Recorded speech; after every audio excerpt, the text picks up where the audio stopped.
어르신, 혹시 오늘 아침에도 이렇게 하셨습니까? 전기포트에 물을 팔팔 끓이고 그 김이 모락모락 나는 뜨거운 물에 꿀을 한 스푼 넣어서 후후 불어가며 드셨습니까? 그렇다면은 지금 당장 이 영상을 멈추지 마십시오. 왜냐하면은 그 따뜻한 꿀물 한 잔이 사실은 매일 아침 어르신의 콩팥을 조용히 망가뜨리고 있었기 때문입니다. 국립보건원 자료에 따르면 60세 이상 어르신 10명 중 6명이 이미 만성 콩팥병 징후를 가지고 있습니다. 그런데 대부분은 자신이 위험한 줄도 모르고 계십니다. 오늘 이 영상을 끝까지 보시면은 어르신의 콩팥 나이가 반드시 달라집니다. 안녕하십니까, 어르신. 저는 20년 동안 신장내과와 내분비내과에서 수많은 환자분들을 진료해온 최동현 박사입니다. 매일 진료실에서 어르신들을 뵙다 보면은 참 마음이 아플 때가 많습니다. 손에 꼭 쥐고 오시는 것이 있는데 바로 보온병입니다. 안에 뭐가 들었냐고 여쭤보면 열이면 열, 모두 뜨거운 꿀물이라고 하십니다. 몸에 좋으라고 매일 아침 정성껏 챙겨 드신 것인데 사실은 그 방법이 콩팥을 더 힘들게 하고 있었다는 걸 아직 모르고 계신 겁니다. 오늘 저는 바쁜 진료 시간에 다 드리지 못했던 진짜 이야기를 여러분께 솔직하게 말씀드리려 합니다. 한의학에서는 예로부터 콩팥을 생명의 뿌리, 즉 신장은 선천지본이라 하여 우리 몸 전체의 기운을 관장하는 가장 중요한 장기로 여겨왔습니다. 뿌리가 시들면 나무 전체가 쓰러지듯 콩팥이 무너지면 우리의 노후도 함께 무너집니다. 그렇다면 지금 어르신의 콩팥은 과연 괜찮은 걸까요? 어르신, 혹시 아침에 일어나서 거울을 보셨을 때 얼굴이 퉁퉁 부어 있지는 않으셨나요? 아니면은 이제 소변을 보셨을 때 거품이 잔뜩 끼어서 물을 내려도 좀처럼 사라지지 않던 적이 있으셨습니까? 제가 지금부터 말씀드리는 5가지 증상을 잘 들어보십시오. 해당되시는 것이 있으면 마음속으로 하나씩 세워보십시오. 첫째, 아침에 일어나면 얼굴이 부어서 평소에 입던 온목 부분이 꽉 끼는 느낌이 드십니까? 둘째, 소변을 보면은 거품이 생겨서 물을 2번 내려야 할 정도입니까? 셋째, 밤에 자다가 소변이 마려워서 2번에서 3번씩 깨어나십니까? 넷째, 저녁이 되면 발이 부어서 평소에 신던 신발이 갑자기 작아진 느낌이 드십니까? 다섯째, 특별히 무리하지 않았는데도 경로당에 앉아 계시는 것조차 힘들 만큼 이유 없이 피곤하십니까? 어르신, 이것들이 그냥 나이 탓일까요? 아닙니다. 이것은 콩파티 어르신께 보내는 마지막 구조 신호입니다. 국립보건원 자료에 따르면 60세 이상 어르신의 58%가 이미 만성 콩팥병 징후를 보이고 있습니다. 10명 중 거의 6명입니다. 콩팥은 우리 몸의 정수기 필터와 같습니다. 60년, 70년 동안 단 한 번도 쉬지 않고 피를 걸러내온 그 필터가 지금 찌꺼기로 가득 차서 막히기 직전인 것입니다. 지금 해당되시는 증상이 몇 가지나 되십니까? 댓글에 숫자로 남겨주시면 제가 더 자세히 설명해 드리겠습니다. 그런데 많은 분들이 이 신호를 그냥 나이 탓으로 넘기십니다. 바로 그 순간이 가장 위험합니다. 왜 60이 넘으면 콩팥이 이렇게 급격히 나빠지는 것인지 그 진짜 이유를 지금부터 말씀드리겠습니다. 제가 진료실에서 직접 겪은 일을 하나 말씀드리겠습니다. 충청남도에 사시는 김 여사님, 올해 68살이십니다. 매일 아침 동네 재래시장에 직접 장을 보러 다니실 만큼 정정하셨던 분입니다. 그런데 어느 날 갑자기 온몸이 부어오르고 숨이 차서 응급실에 실려 오셨습니다. 검사 결과는 만성 콩팥병 3기였습니다. 김 여사님은 눈물을 흘리시며 이렇게 말씀하셨습니다. 선생님, 저는 술도 담배도 안 했는데 왜 이렇게 됐습니까? 저도 그 말씀이 너무 마음이 아팠습니다. 어르신, 사실 콩팥은 나이가 들면서 아주 조용히 그리고 아주 빠르게 나빠집니다. 의학적으로 설명해 드리겠습니다. 우리 콩팥 안에는 사구체라는 아주 작은 역과 장치가 양쪽 합쳐서 약 200만 개가 들어 있습니다. 이 사구체가 하루에 무려 200리터의 피를 걸러냅니다. 그런데 40살이 넘으면 10년마다 사구체 역과 기능이 평균 8ml씩 줄어든다는 연구 결과가 있습니다. 60이 되면 이미 30대 절반 수준으로 떨어져 있는 것입니다. 여기에 우리 한국 어르신들만의 특별한 위험 요소가 하나 더 있습니다. 바로 평생 김치와 된장찌개, 젓갈처럼 짠 음식을 드셔온 것입니다. 나트륨이 몸에 들어오면 이 콩팥은 이 나트륨을 걸러내기 위해 쉬지 않고 일해야 합니다. 평생 짠 음식을 드셔온 어르신들의 콩팥은 남들보다 몇 배나 더 혹독하게 일해온 셈입니다. 한의학에서도 이를 이렇게 설명합니다. 신양허, 즉의 콩팥의 양기가 부족해지면 몸 안의 기혈 순환이 느려지고 노폐물이 제대로 배출되지 않습니다. 이것이 바로 어르신들의 발이 저녁마다 부어오르고 아침마다 얼굴이 푸석해지는 진짜 이유입니다. 어르신, 하루에 물을 몇 잔이나 드시는지 생각해 보신 적 있으십니까? 우리 몸이 보내는 신호를 무시하지 마십시오. 그렇다면 이미 지쳐버린 우리 콩팥, 어떻게 하면 다시 살릴 수 있을까요? 바로 주방에 답이 있습니다. 어르신, 여기서 잠깐 여쭤보겠습니다. 혹시 주변에서 이런 말씀을 들어보신 적 있으십니까? 신장이 안 좋으면 단 것을 피해야 한다고요. 맞습니다. 저도 진료실에서 그렇게 말씀드린 적이 있습니다. 그런데 오늘 이 시간 이후로 그 생각은 절반만 맞는 이야기라는 것을 아시게 될 겁니다. 왜냐하면은 우리가 경계해야 할 것은 설탕이지 천연 꿀이 아니기 때문입니다. 쉽게 설명해 드리겠습니다. 우리가 흔히 먹는 흰 설탕은 사탕수수에서 오직 단맛만을 화학적으로 뽑아낸 죽은 결정체입니다. 이 설탕이 몸에 들어오면 혈액이 끈적끈적해지면서 콩팥의 가느다란 혈관벽에 상처를 내고 염증을 일으킵니다. 이것이 바로 당뇨병성 신장 질환의 시작입니다. 마치 공장 폐수를 정수기 필터에 들이붓는 것과 같습니다. 하지만 천연꿀은 전혀 다릅니다. 꿀은 꽃과 벌이 함께 만들어낸 살아있는 생명체입니다. 여기에는 설탕에는 절대 없는 180여 가지의 살아있는 효소와 비타민, 미네랄이 들어 있습니다. 이 성분들이 우리 콩팥에 들어가면 세 가지 놀라운 작용을 합니다. 첫 번째는 염증을 없애는 것입니다. 꿀에 들어있는 플라보노이드와 프로폴리스 성분은 굳어가는 사구체 혈관벽 염증을 줄여주고 조직이 딱딱하게 굳는 것을 막아줍니다. 2021년에 발표된 연구에 따르면 꿀의 항산화 효소가 신장세포의 산화 스트레스를 현저히 줄여준다는 것이 확인되었습니다. 두 번째는 콩팥 안을 청소하는 것입니다. 꿀 속의 글루코스, 산화 효소라는 성분은 우리 몸속에서 천연 과산화수소를 만들어냅니다. 이것이 요로와 방광에 있는 나쁜 세균들을 억제하고 염증을 씻어내는 천연 세정제 역할을 하는 것입니다. 병원에서 상처를 소독할 때 쓰는 원리와 비슷하지만 훨씬 안전하고 자연스러운 방식입니다. 세 번째는 콩팥에게 휴식을 주는 것입니다. 우리가 밥이나 고기를 먹으면 소화 과정에서 암모니아나 요산 같은 독소가 많이 발생합니다. 콩팥은 이 독소를 처리하느라 밤낮으로 중노동을 합니다. 하지만 꿀은 이미 벌들이 한번 소화해 놓은 단당류 형태라서 위장과 간을 거치지 않고 곧바로 에너지로 쓰입니다. 찌꺼기를 거의 남기지 않으니 지친 콩팥에게 오늘은 좀 쉬어라 하고 휴가를 주는 것과 같습니다. 한의학에서도 꿀, 즉 복밀은 조선시대부터 신장의 양기를 보충하고 기혈 순환을 돕는 귀한 보약으로 써왔습니다. 현대의학과 전통 한의학이 같은 결론에 도달한 것입니다. 어르신, 지금 댁에 꿀이 있으십니까? 어떤 꿀을 드시고 계신지 댓글로 알려주시면 제가 좋은 꿀 고르는 법도 따로 알려드리겠습니다. 그런데 문제는 꿀 자체가 아닙니다. 문제는 바로 온도입니다. 지금부터가 오늘 영상의 핵심입니다. 자, 첫 번째 이유입니다. 어르신, 잠깐 눈을 감고 오늘 아침을 떠올려 보십시오. 새벽 찬 공기 속에 일어나셔서 전기포트 버튼을 누르셨죠. 보글보글 끓는 소리가 나고 김이 모락모락 피어오르면 그 뜨거운 물을 컵에 따르고 꿀을 한 스푼 넣으셨습니다. 속이 따뜻해지라고 오늘 하루도 건강하라고 정성껏 저어서 드셨습니다.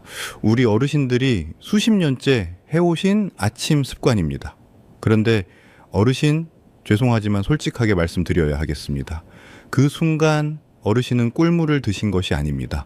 비싼 돈을 주고 사신 천연 꿀을 그냥 설탕물로 만들어서 드신 것입니다. 이게 무슨 말이냐고 하실 수 있습니다. 하지만 이것은 명백한 과학적 사실입니다. 꿀 속에 들어있는 그 소중한 효소와 항산화 성분들은 열에 굉장히 민감합니다. 연구에 따르면 꿀 속의 효소는 온도가 60도만 넘어가도 구조가 변형되기 시작합니다.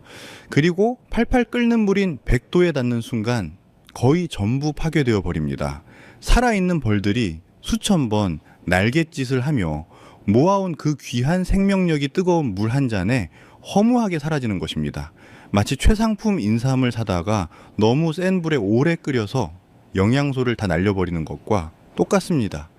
돈만 쓰고 몸에는 아무 도움이 안 되는 것입니다. 더 무서운 것은 그 다음입니다. 영양소가 다 파괴된 꿀물은 우리 몸에 들어와서 단순한 당분 덩어리로 인식됩니다. 우리 몸은 이것을 빠르게 처리하기 위해 인슐린을 과도하게 분비하고 혈당을 급격하게 올립니다. 콩팥은 쉴 틈도 없이 이 넘쳐나는 당분을 걸러내느라 또다시 중노동을 해야 합니다. 콩팥을 쉬게 해주려고 마신 꿀물이 오히려 콩팥을 더 혹사시키는 독이 되어버린 것입니다. 불이 난 집에 물을 뿌리는 것이 아니라 기름을 붓는 것과 같습니다. 그렇다면 도대체 몇 도의 물에 타야 할까요? 정답은 바로 40도입니다. 여름철 목욕탕 탕 안에 들어갔을 때 뜨겁지 않고 포근하다고 느껴지는 그 온도입니다. 손가락을 담갔을 때 따뜻하고 편안하다고 느껴지는 정도면 딱 맞습니다. 이 온도에서 꿀은 가장 잘 녹으면서도 그 안에 있는 수백 가지 효소가 온전히 살아 숨쉽니다. 어르신, 오늘 아침에도 뜨거운 물에 꿀을 타셨습니까? 솔직하게 댓글로 알려주십시오. 부끄러우실 것 없습니다. 오늘 이후로 바꾸시면 됩니다. 온도 문제를 해결했다면 이제 두 번째 이유입니다. 꿀의 효과를 10배로 높여주는 단 하나의 재료가 있습니다. 단돈 1,000원이면은 구할 수 있는 이 재료가 무엇인지 지금 바로 공개하겠습니다. 자, 두 번째 이유입니다. 20년 동안 수많은 콩팥 환자분들을 진료하면서 저는 한 가지 사실을 깨달았습니다. 좋은 것을 먹는 것도 중요하지만 무엇과 함께 먹느냐가 그 효과를 천지 차이로 만든다는 것입니다. 그리고 꿀과 가장 완벽한 짝꿍이 되는 재료를 20년 임상 경험 끝에 찾았습니다. 바로 천연 발효 식초입니다. 지금 식초라는 말을 듣고 깜짝 놀라신 분들이 계실 겁니다. 아니 선생님, 식초는 신맛이 나고 자극적인데 약해진 콩팥에 괜찮겠습니까? 하고 걱정부터 되실 겁니다. 바로 이 부분이 많은 분들이 오해하고 계신 상식의 반전입니다. 식초는 몸 밖에서는 산성이지만 우리 몸속에 들어가서 분해되면 놀랍게도 알칼리성으로 변합니다. 우리가 평소에 고기를 먹고 흰쌀밥을 먹으면 몸속에 요산이라는 산성 독소가 쌓입니다. 이 독소들이 콩팥의 배출구를 막고 염증을 일으키는 주범입니다. 통풍이 있으신 분들이 관절이 아픈 것도 바로 이 요산 때문입니다. 이때 꿀과 식초가 만난 물을 마시면 몸이 알칼리화되면서 이 지독한 산성 노폐물들을 중화시켜 물처럼 흘려보냅니다. 특히 식초에 들어있는 구연산 성분은 콩팥에 생기는 작은 결석의 씨앗들을 녹여버리는 강력한 힘을 가지고 있습니다. 주방 싱크대에 낀 물때를 식초로 닦아내면 말끔해지는 것과 똑같은 이치입니다. 또한 우리 한국 어르신들은 김치와 된장찌개 없이는 밥을 못 드시는 분들이 많습니다. 그래서 콩팥이 늘 나트륨 과다로 시달리고 있습니다. 이때 식초의 유기산과 꿀의 칼륨이 만나면은 체내 나트륨을 배출하고 부종을 빼는데 탁월한 효과를 발휘합니다. 아침에 일어났을 때 얼굴이 퉁 붓거나 저녁에 양말 자국이 깊게 남는 분들께 특히 도움이 됩니다. 한의학에서도 꿀과 식초를 섞은 것을 예로부터 선약, 즉 신선의 음료라고 부르며 장수 비결로 꼽아왔습니다. 현대의학과 전통 지혜가 똑같이 가리키는 방향입니다. 자, 이제 정확한 황금 비율을 알려드리겠습니다. 종기와 펜을 준비해 주십시오. 먼저 물은 200ml, 종이컵으로 한 컵 정도를 준비하십시오. 온도는 반드시 40도, 손가락을 뉘었을 때 따뜻하고 편안한 그 온도입니다. 여기에 천연꿀을 밥숟가락으로 딱 한 스푼 넣으십시오. 당뇨가 걱정되시는 분들은 반 스푼으로 줄이셔도 충분합니다. 그리고 천연 발효 식초를 티스푼으로 하나만 넣으십시오. 쌀 식초나 사과 식초 모두 좋습니다. 만약 식초에 톡 쏘는 냄새가 불편하신 분들은 신선한 레몬즙을 5방울에서 6방울 떨어뜨리셔도 똑같은 효과를 보실 수 있습니다. 여기서 한 가지 중요한 점이 있습니다.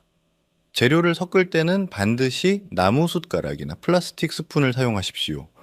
꿀 속의 귀한 항산화 성분들은 금속에 닿으면 산화 반응을 일으켜 효능이 떨어질 수 있습니다. 작은 차이가 큰 결과를 만듭니다. 이렇게 만든 신장 해독수를 아침 공복에 천천히 씹듯이 드십시오. 꿀꺽꿀꺽 마시지 마시고 입안에서 침과 섞어가며 천천히 넘기십시오. 새콤달콤한 맛이 식도를 타고 내려가면서 밤새 독소로 가득 찼던 콩팥을 부드럽게 감싸 안는 느낌이 드실 겁니다. 이 황금 비율 오늘부터 따라 해보실 수 있겠습니까? 시작하실 분들은 댓글에 시작이라고 써주십시오. 함께 시작하면 더 힘이 납니다. 좋습니다. 그런데 아무리 좋은 약도 언제 먹느냐에 따라 효과가 천지 차이입니다. 세 번째 이유를 들어보십시오. 자, 세 번째 이유입니다. 어르신은 보통 아침에 일어나서 제일 먼저 무엇을 하십니까? 아마 많은 분들이 습관적으로 믹스커피 한 잔을 타실 겁니다. 그 달콤한 커피 한 잔이 하루를 여는 낙이라고 하시는 분들도 많으시죠. 하지만 바로 그 믹스커피가 콩팥을 하루 종일 혹사시키는 신호탄이 되고 있습니다. 오늘부터는 그 자리를 신장 해독수가 대신하게 해주십시오. 첫 번째 골든타임은 아침 기상 직후 공복입니다. 밤새 우리 몸은 장기를 청소하느라 수분을 많이 사용합니다. 이때 콩팥은 바짝 마른 논바닥처럼 수분을 간절히 원하고 있습니다. 40도 꿀 식초 물 한 잔은 메마른 논에 내리는 단비와 같습니다. 밤새 사구체에 끼어있던 끈적한 노폐물들이 씻겨 내려가고 하루를 상쾌하게 시작하실 수 있습니다. 아침 식사 30분 전에 드시는 것이 가장 좋습니다. 두 번째 골든타임은 오후 3시에서 4시 사이입니다. 점심을 드시고 나면 졸음이 몰려오고 입이 심심해지는 시간입니다. 경로당에서 친구분들과 담소를 나누다 보면 자연스럽게 믹스커피나 과제 손이 가게 됩니다. 하지만 이 시간이 콩팥에게는 가장 위험한 시간입니다. 대신 따뜻한 물에 꿀반 스푼과 계피 가루를 살짝 뿌려서 드십시오. 한의학에서 계피는 콩팥의 양기를 북돋아주는 최고의 약재입니다. 꿀과 계피가 만나면은 콩팥으로 가는 혈류량이 늘어나고 오후의 피로가 말끔히 사라집니다. 세 번째 골든타임은 잠들기 1시간 전입니다. 콩팥은 우리가 잠든 사이에 비로소 손상된 세포를 복구하고 재생합니다. 잠을 설치면 콩팥은 단일분도 쉬지 못하는 것입니다. 잠들기 1시간 전에 꿀을 티스푼으로 딱 한 숟가락만 드십시오. 꿀은 뇌에서 멜라토닌이 분비되도록 도와주는 천연 수면제 역할을 합니다. 단, 물은 아주 소량만 드십시오. 야간요로 잠을 깨시면 오히려 콩팥 회복에 방해가 됩니다. 세 가지 골든타임 중에서 어르신이 가장 실천하기 쉬운 시간은 언제이십니까? 댓글로 알려주시면 더 자세한 팁을 드리겠습니다. 이 세 가지 골든타임을 지키셨다면 이제 네 번째입니다. 아무리 잘 드셔도 이것을 모르면은 절반의 효과 밖에 못 봅니다. 자, 네 번째 이유입니다. 지금부터 제가 직접 경험한 한 분의 이야기를 들려드리겠습니다.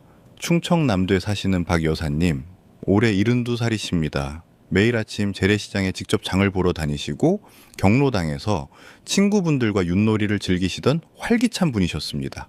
그런데 어느 날부터 저녁마다 발이 부어서 신발이 들어가지 않고 소변에 거품이 가득 찼습니다. 병원에서는 만성 콩팥병 3기, 크레아티닌 수치 2.1이라는 진단이 나왔습니다. 담당 의사가 말했습니다.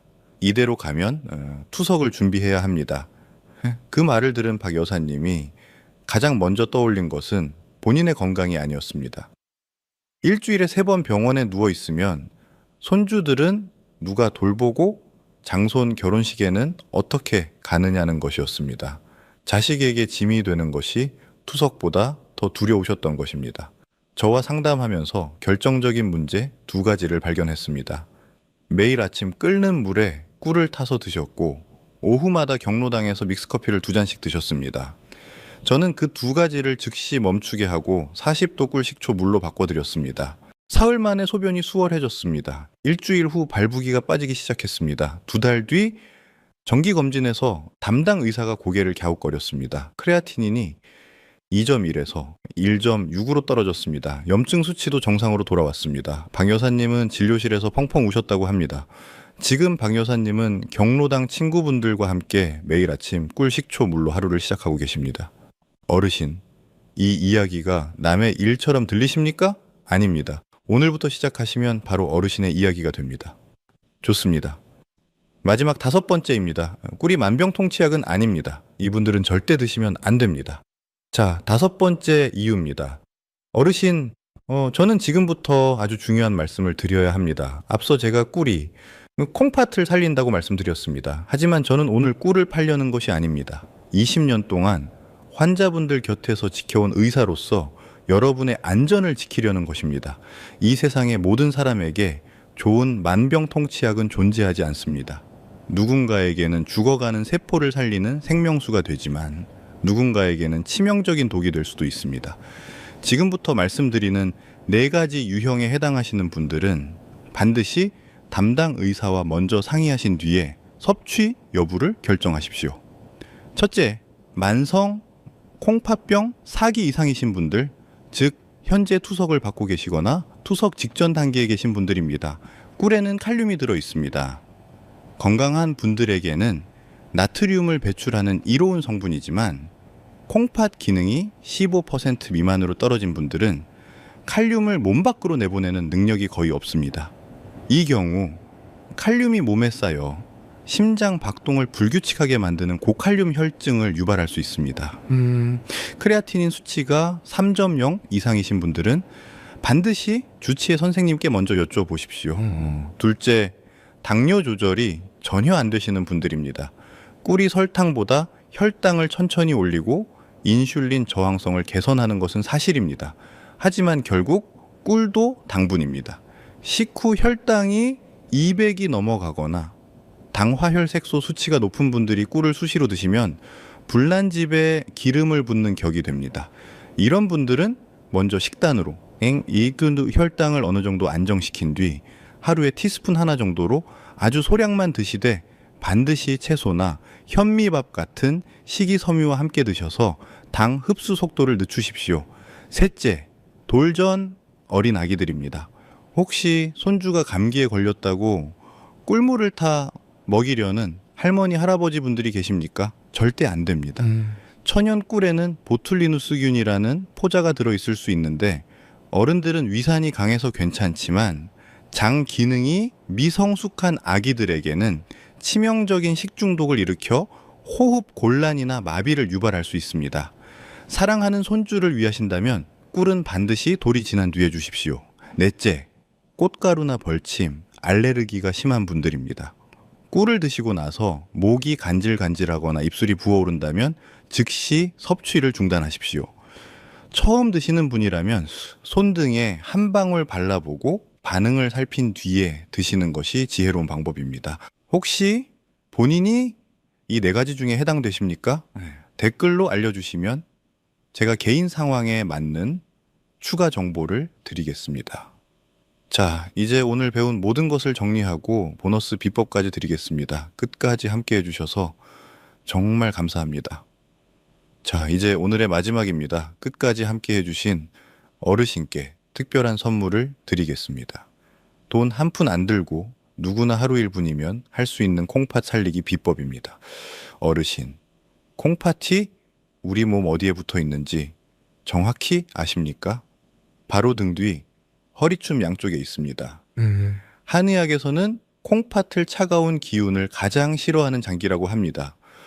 콩팥이 차가워지면 기혈순환이 멈추고 노폐물이 돌처럼 굳어버립니다. 그래서 우리는 꿀물로 안에서 열을 내는 동시에 밖에서도 콩팥을 따뜻하게 데워줘야 합니다. 지금 당장 따라해 보십시오. 양 손바닥을 마주보게 펴신 뒤 불이 날 정도로 빠르게 비벼 보십시오. 하나, 둘, 셋 이렇게 30번 비비면 손바닥이 뜨끈뜨끈해질 것입니다. 그 뜨거운 열기가 식기 전에 바로 등 뒤 허리 양쪽 오목하게 들어간 곳에 갖다 대십시오. 그곳이 바로 콩팥이 위치한 자리이자 한의학에서 생명의 문이라 부르는 신수혈입니다.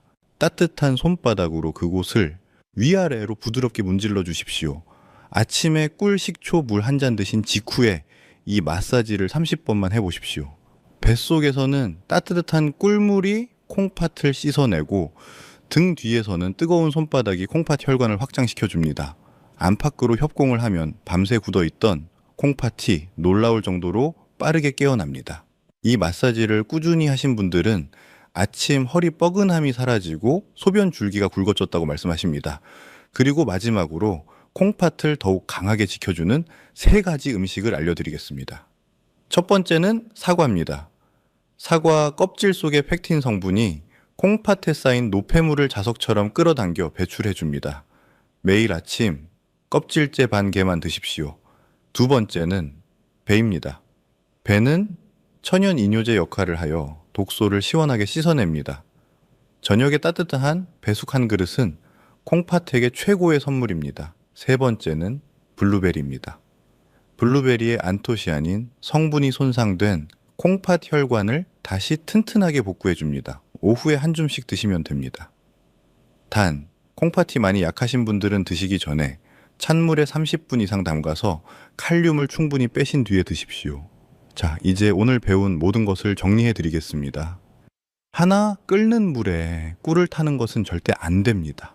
둘, 40도 미지근한 물에 꿀 한 스푼과 천연 발효 식초 한 티스푼을 넣은 신장 해독수를 매일 아침 공복에 드십시오.